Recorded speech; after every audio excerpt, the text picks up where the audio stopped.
Bonjour, chers élèves. Aujourd'hui, non, c'est un peu mélangé avec mes... Bon. Étape 3, faire le circuit. Donc, aujourd'hui, nous allons faire le circuit que nous avons vu que nous avons dessiné dans le vidéo 1, que nous avons revu dans le vidéo 2 et que nous revoyons maintenant, mais sur post-it, dans le vidéo 3. Désolé, c'est pas mal le seul papier que j'ai sous la main présente.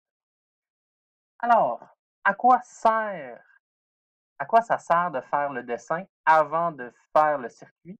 C'est que nous allons suivre le dessin pour faire le circuit. Un peu comme si ceci était un chemin pour sortir d'un labyrinthe. Bon, j'ai rien dit. Je vais vous mélanger. Donc, tout d'abord, on commence toujours par le plus important. Tiens, prenons ce crayon. On commence par, où est-il? Où est-il? Oui, ça. On commence toujours par la source de courant. Donc, ici, nous avons la source de courant. Dis bonjour. Bonjour. Donc, nous avons la source de courant que j'ai branchée dans le mur juste ici.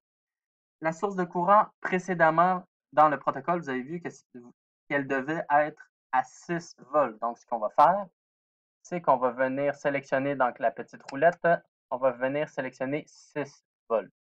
Et ici, vous avez le bouton on, petite lumière qui s'allume, juste ici. Et off, nous allons le laisser à off pour l'instant. Nous allons le laisser éteindre. Après ce que nous avons, après la source de courant, nous avons un fil. Donc, nous allons venir prendre un fil, n'importe lequel, blanc, mettons blanc, et nous allons venir la brancher dans.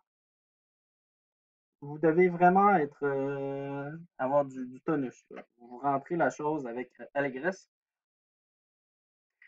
Dans n'importe quelle borne, ça ne change absolument rien pour ce que l'on fait. Après, donc après le fil, il y a l'ampèremètre. L'ampèremètre, nous allons le voir sous peu, mais pour l'instant, je vais l'enlever. En fait, l'ampèremètre, c'est ça. Ça fait aussi office de voltmètre, mais tous les outils de mesure, donc ampèremètre ici, ampèremètre là, voltmètre ici et voltmètre là, nous allons les brancher ultérieurement. Donc, dans un premier temps, nous allons faire le branchement total et ensuite, on va rajouter les outils de mesure. Donc, si on élimine, pour l'instant, on ne le branche pas, l'ampèremètre, après, qu'est-ce qui vient? C'est l'ampoule. Donc, je prends ma pince crocodile, mon fil blanc continue jusque-là. Ma pince crocodile, je vais mordre mon ampoule. Après mon ampoule, j'ai un fil. Ici, on élimine l'ampèremètre pour l'instant, va directement à la source de courant. Donc, je prends un autre fil. Mon fil, oups, mon fil mord mon ampoule et ce fil va directement à la source de courant. On fait un test. Est-ce que ça s'allume? Non. Pourquoi ça s'allume pas? Ah, ça s'allume. C'est bon. Donc, l'ampoule, des fois, si elle est mal branchée, voilà, ça s'allume. Si elle est mal branchée, il se peut qu'elle ne s'allume pas. Maintenant, voyons comment brancher un ampèremètre. En fait, non. Ça, c'est le premier. Oui, oui. Voyons comment brancher un ampèremètre. L'ampèremètre, comme vous pouvez le voir, il est, il est dans le circuit. Donc, il est dans le fil. Donc, il doit être connecté grâce au fil crocodile. Donc, ce que nous allons faire, c'est que nous allons venir placer l'ampèremètre entre, donc ici, entre la, on ne le voit pas parce que c'est trop blanc, nous allons venir placer l'ampèremètre entre la source de courant et l'ampoule. Et puisque l'ampèremètre doit être dans les fils, nous allons venir le connecter dans les pinces crocodiles. Pardon. Désolé, chers élèves, j'ai eu des problèmes avec mes fils. Donc, je ne sais pas, il y a comme un mauvais contact entre mes fils à pointe et mon ampèremètre. Donc, on va y aller puisque je n'ai pas d'autres options. On va utiliser les fils crocodiles. On va venir allègrement rentrer dans l'ampèremètre. OK. Donc, vous voyez, ça fait absolument la même chose. Ce que nous voulons faire, c'est que nous voulons venir connecter, attendez, nous voulons venir connecter l'ampèremètre, comme dit précédemment, à la source de courant et à l'ampoule. Pour ce faire, nous allons venir insérer les deux fils de l'ampèremètre à l'intérieur du circuit. Initialement, nous avions un fil blanc qui partait de la source de courant et qui allait directement à notre ampoule bien-aimée. Maintenant, entre notre fil blanc et notre ampoule, nous allons placer l'ampèremètre.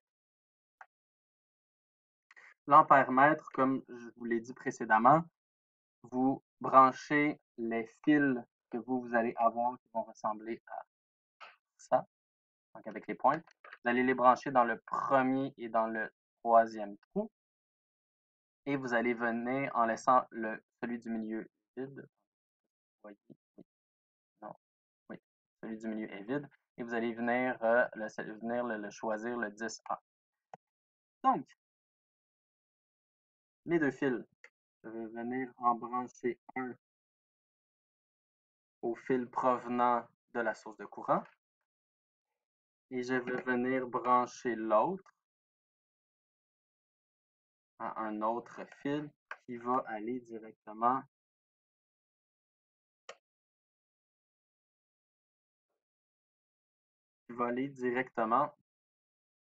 à mon ampoule. Et je pense qu'il y a un petit problème. Voilà. Donc, cela fonctionne. L'ampoule s'allume et nous pouvons voir qu'il y a 0.5, 0.4, 0.5 ampères qui circulent à l'intérieur de mon circuit. Et je vais donc venir inscrire à côté de mon ampèremètre juste ici, 0,5 ampères. Voilà. On va faire la même chose tout à l'heure de l'autre côté. Mais maintenant, ce qui m'intéresse, en fait, je vais vous laisser le faire. Ce qui m'intéresse, c'est venir déterminer la différence de potentiel. Donc, venir déterminer les volts juste ici et juste ici. Pour ce faire, je vais refaire mon circuit au complet.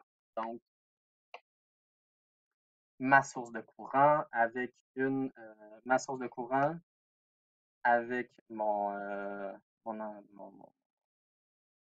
fil qui va rejoindre l'ampoule. L'ampoule où il y a un fil qui s'en va et qui rentre dans la source de courant. Quand je l'allume, voilà, tout fonctionne. Prise 2652.4.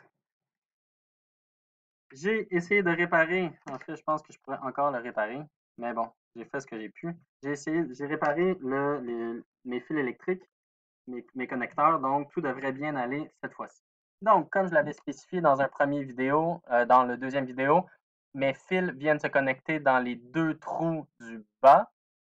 Donc, pour V, ça et comme. Et on laisse le 10 ADC libre en haut. Et je viens placer mon curseur à DCV 20.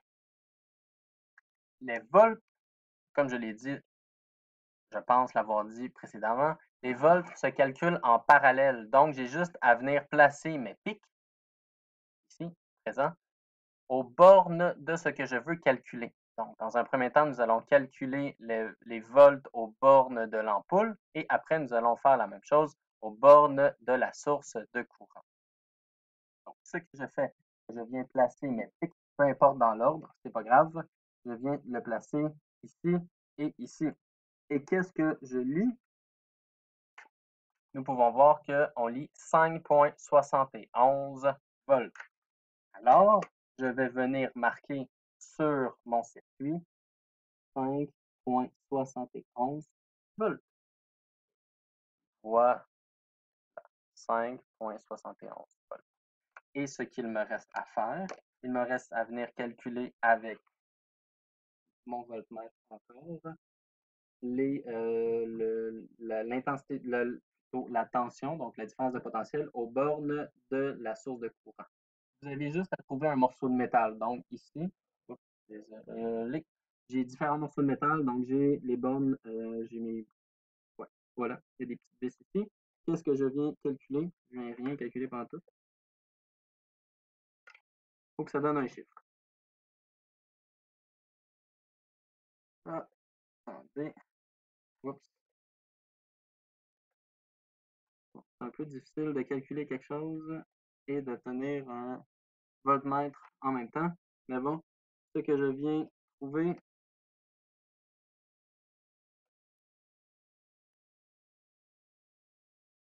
5,95 volts. Donc, je vais venir écrire sur mon dessin 5,95 volts. Voilà. Donc, pour vous, qu'est-ce qu'il va vous rester à faire pour le premier? C'est trouver les ampères de l'autre côté. Voilà. Donc, j'espère que cette vidéo a été instructive pour vous. Et voilà, dans un prochain vidéo, je vais vous montrer les erreurs à ne pas faire. Donc, voilà. Passez une bonne journée. Au revoir.